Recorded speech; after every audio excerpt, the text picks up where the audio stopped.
While neighbors reinforced chimneys and stacked firewood as their parents and grandparents had always done, a solitary man erected walls, without a fireplace, without a stove, without a place for fire. Samuel Reed, coming from afar, perhaps from a place that didn't appear on the maps of Gallatin County, Montana, a quiet, meticulous man with eyes that seemed to carry memories of another continent. A stranger, even though he spoke English. The neighbors would ride by on horseback just to see it up close. Samuel was building a house with walls nearly a meter thick, stuffed with raw wool and clay pipes, but no chimney, no smoke, no sign of heat. "He'll freeze before Christmas," one said. "He's building his own tomb," another laughed. Samuel did not answer. The first snowfall came sooner than expected. The sub-zero temperatures lasted for weeks, and nobody saw smoke coming from his house. It wasn't even December yet. But doubt was already spreading like frost in the eyes of those who had mocked. An unusual winter. A dry, frigid autumn. 1891. Gallatin County followed its old script. Log houses, chimneys in the center, iron stoves as the hearts of the homes. It wasn't tradition. It was survival.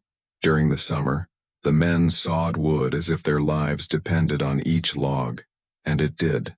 No one questioned that. Until Samuel Reed bought a plot of land 6 miles south of Bozeman. He came with his wife, Clara, in an ox cart covered in dry mud and sacks of wool. He paid cash for 20 acres of good land. He had few sheep, and a different idea. The first strange sign was the stone pit 20 feet from the building. A wide hole, reinforced with clay and sand. "Fosera," ventured a cowboy. "Or a grave, really," another replied. The house? Too strange. Double walls. Wood on the outside, clay on the inside. 3 feet of space in the middle. No stove. No place for a fire. Just clay pipes snaking towards the hole.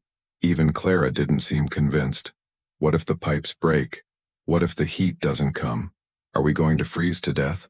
Samuel, covered in dust, simply replied, "They don't break. My grandfather used this system. The ground burned in the winter. But this isn't like there," she said. "Here they laugh at us." He continued working. Slowly, patiently. In the village shop, the men were laughing. "That Reed guy is building a house without a fireplace, no stove. Just wool and mud. It'll turn into an ice pop." But nobody said that to his face. Samuel was an enigma, a mistake on the map. The only one who approached was Elias Cordner, a local rancher. "Are you going to light a fire outside?" he asked. "The heat enters through the pipes. The smoke goes far away. Only the heat remains," Samuel replied. "Here, winter breaks people," said Elias. Samuel nodded. He continued stacking stones. In October, the first snowfall, the chimneys were smoking, except for his. Clara touched the wall one morning. It was warm, not burning, but alive. He said nothing, and he didn't argue any more either. While the others chopped firewood, Samuel gathered clay. He molded pipes. He sealed them with lime and eggshell powder. Clara watched in silence. I could already feel an old memory in the subtle warmth of the walls. "They think you're digging our grave," she said. "Better than digging a stove that never retains heat," he replied. In November, the cold hit like a hammer. 19-degree Uv. Then, 22-degree Uv. Elias's thermometer broke. But at Samuel's house, nothing changed on the outside. No smoke, no noise, no sign of anything. "They're dead inside," they said in the village. But they were alive. Clara would light the fire in the outside well for 3 hours. Then she would put it out. The heat would travel through the pipes. Slowly, silently, it warmed the walls from the inside. One morning when the wall was cold, Clara got up, furious, and rekindled the fire alone. She felt the warm air rising from the floor. She didn't explain. He didn't ask. In the afternoon, the house breathed warmth again. While the neighbors took turns keeping the fire burning, Samuel and Clara slept soundly. There was no running out of firewood, nor smoke in the sky. Elias hadn't forgotten the warm touch of the wall from weeks before. One day he rode to the house. He knocked on the door. Clara opened it. alive, warm stillness behind her, warm clay to the touch. How? Whispered Elias. Samuel appeared behind her. He didn't say anything. The cold weather isn't over yet, said Elias. Let's see how it ends. He mounted his horse and rode off. He didn't laugh. January brought the most brutal cold in decades. The ice didn't melt even at midday. The fences creaked like bones. The hay broke at the touch. But Samuel's house remained constant. And now, what was once a cause for laughter became a cause for silence. In the village, no one spoke loudly about the house without a chimney, but everyone knew it was still standing and warm. Samuel Reed didn't just build a house. He built a new idea, wrapped in mud and wool, that defied winter, and won. And in that part of Montana, for the first time, the warmth came from the silence. On the second night of that relentless cold wave, 2 calves were found dead in the barn on the Cordner farm. The milk was freezing in the buckets before it even reached the storage area, but nothing compared to the third dawn. Around 3 in the morning, Elias Cordner woke up not because of the cold, but because of the smoke. The chimney of the main house had cracked. The mortar had not withstood the thermal shock. With no escape route, the smoke receded, invading the house like a silent enemy. 6 miles away, Clara Reed woke up with her hand pressed against the wall. She was warm. Samuel was still asleep. He was breathing peacefully. The house was silent. It didn't demand haste. It was as if time there obeyed a different logic. But when she opened the door, Clara understood what was outside. The snow reached our knees. The air cut like a razor. But the worst part was the silence. No barking. No crackling firewood. The village seemed empty. At noon the silence was broken.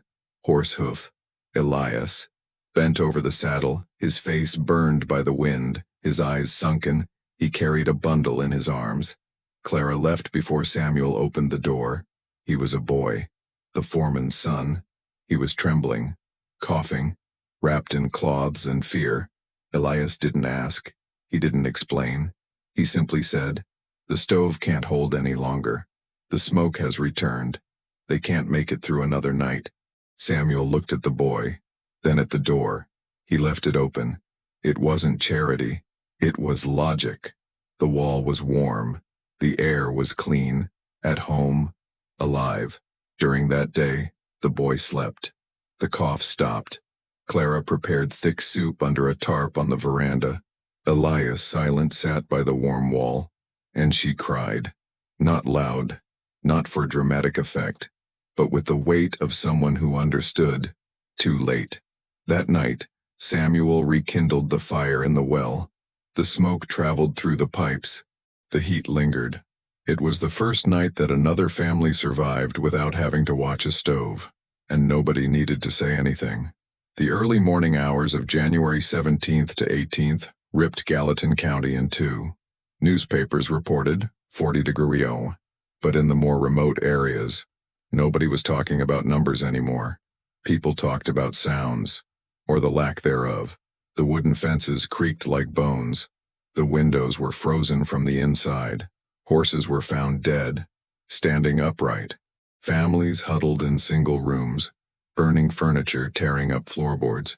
In Elias's house, the stove coughed dangerously. The smoke receded again. The decision was simple. Before sunrise, he saddled his horse, loaded his wife and 2 children, and returned for a house without a fireplace. Clara opened the door before he even knocked. Samuel simply nodded. Blankets were spread out, locks reinforced. The fire was lit again. That morning, the snow fell heavily, but he didn't win. Throughout the day, more arrived. A woman with 2 children, a man alone with his hands covered in rags. Everyone arrived in silence. Samuel didn't ask. He simply fed the fire. 3 sessions. 3 times the heat coursed through the pipes. 3 times the walls breathed. Clara cooked just enough. Everyone ate in silence. The heat wasn't scorching. It was constant, and constant was all that was needed. That night, 9 people slept under that roof. None of them needed to get up to keep the fire burning. On the third night of the storm, Clara woke up with a different feeling. The west wall, the one facing the direct wind, was cooling down. It wasn't ice, but it wasn't heat either. Samuel lit the emergency fire, but the firewood was running out, except for one battery, personal reservation, stored under her bed since September. He did not hesitate. Log by log, it all burned down. Clara, standing at the door, didn't say a word. But I knew the cost. The heat is back. The wall answered. The sky cleared. The storm passed. Outside, footprints disappeared into the snow. Inside, 9 people were alive. And it was there, in that post-war calm, that Elijah finally spoke. "You burned through your savings." Samuel simply nodded. "I'll bring double tomorrow," said Elias. And he succeeded. In the following days, what had previously been mockery turned into reverence. Douglas Marston, who had been laughing in the general store, appeared with his sick daughter in his arms. Samuel opened the door. Douglas walked around the house for hours. He felt the walls. The next morning he stayed to watch Samuel light the fire. "This isn't just about building," he murmured. "It's about patience." More came.